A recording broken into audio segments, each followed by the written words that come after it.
ये कहानी एक हिरन के बच्चे की है जो बहुत खूबसूरत था, जिसे मुकेश नामी शहर में एक आदमी ने बेचने के लिए रखा हुआ था। उसी शहर में अलीजा नाम की एक छोटी सी बच्ची अपने दादा जान के साथ रहती थी। दादा जान मेरे साथ फुटबॉल खेले। अच्छा बेटा।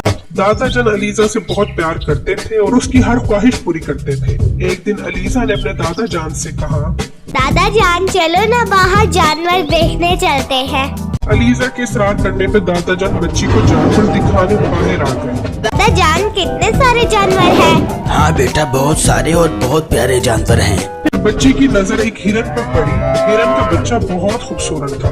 दादा जान ये हिरन का बच्चा कितना खूबसूरत है। हाँ बेटा, बहुत खूबसूरत है। फिर अलीजा ने इस हिरन के मालिक से इसकी कीमत पूछी। अंकल ये कितने रुपए का है? बेटा ये 5000 रुपए का है, बहुत खूबसूरत है। अपने साथ ले जाओ, ये तुम्हारे साथ खेलेगा। ये सुनकर अलीजा ने दादा जान से कहा, दादा जान मुझे ये हिरन का बच्चा खरीदना है, प्लीज दादा जान। ठीक है बेटा, ले लो। अंकल ये हिरन का बच्चा निकाल दे।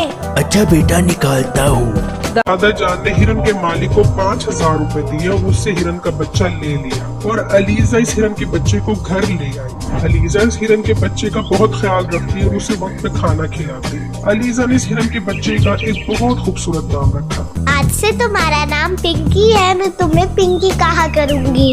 अलीजा के घर के पास एक चालाक लोमड़ी रहती थी। वो लोमड़ी बहुत होशियार थी और हर वक्त अलीजा को खाने का सोचती रहती थी। मुझे किसी दिन मौका मिल जाए तो मैं इस बच्चे को खा लूंगी, इसका गोश्त बहुत मजेदार होगा।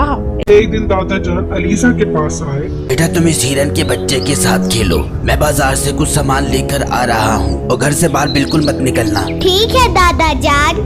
ये कहकर दादा जान सामान लेने बाजार चले गए और पीछे से लोमड़ी को मौका मिल गया। आज तो बहुत अच्छा मौका मिला है, आज मैं इस बच्ची को मारकर खाऊंगी। चालाक लोमड़ी घर आ गई। और यहाँ तो बच्ची के साथ हिरन का बच्चा भी खाने को मिलेगा। वाह मजा आ गया, आज की तो दावत हो गई।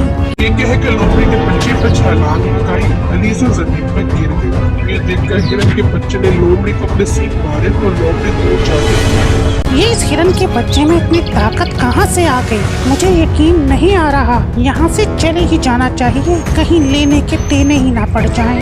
ये कहकर लोमड़ी ने इसी में अपनी आफियत जानी और वहाँ से भाग गई। अब पिंकी बच्ची के पास आया। बच्ची बेहोश हो चुकी थी। पिंकी ने अलीजा को उठाने की बहुत कोशिश की लेकिन वो होश में नहीं आई। पिंकी बहुत उदास हुआ और रोने लग गया। इतने में दादा जान घर आ गए। ये तुमने क्या किया है? मैं बच्ची के साथ तुम्हें कितने प्यार से घर लेकर आया था, मैं तुम्हें नहीं छोड़ूंगा।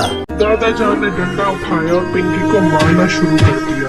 इतना मारा कि पिंकी मर गई और दादा जान अलीजा को उठाकर हॉस्पिटल ले गए। या अल्लाह मेरी बच्ची को बचा ले, मैं अपनी बच्ची के बगैर नहीं रह सकता।